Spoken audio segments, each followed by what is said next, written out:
श्री गोपाळ कृष्ण भगवान की जय. लीळा नंबर 213. औसाला प्राचीन काळी देवळाचे उद्घाटन प्रसंगी जेवल्याबद्दल सांगणे. एके दिवशी सर्वज्ञांना सकाळचा पूजा वसर झाला. मग सर्वज्ञ देई गावाला फिरायला गेले. तेथे देवळातल्या सभा मंडपात बसले. सर्वज्ञ औसाला म्हणाले, नायका, या देवळाचे ज्यावेळी उद्घाटन केले त्यावेळी आम्ही येथे पत्राळीवर जेवलो. औसा म्हणाली, जीजी, तर या देवळाला किती वर्षे झालीत?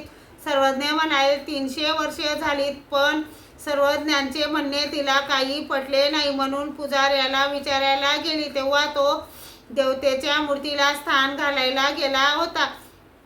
तो तिला देवळाच्या नेतृत्व कोपऱ्यात भेटला. तिने त्याला विचारले, हय रे, या देवळाला किती वर्षे झाली रे? त्याने म्हटले, आई, आमचे वडील म्हणायचे 500 वर्षे झाली. तेवढ्या सर्वज्ञ तेथे आले. तेव्हा औसा वर्षाने म्हणू लागली, 500 वर्षाचे माझे स्वामी रे, तथा पुरुष रे.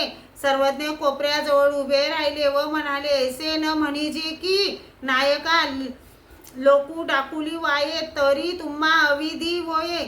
औसा म्हणाली, मला माहीत नाही जी. स्वामी जगन्नाथा श्रीचरणा लागली. मग सर्वज्ञ मठाकडे गेले. श्री गोपाळ कृष्ण भगवान की जय.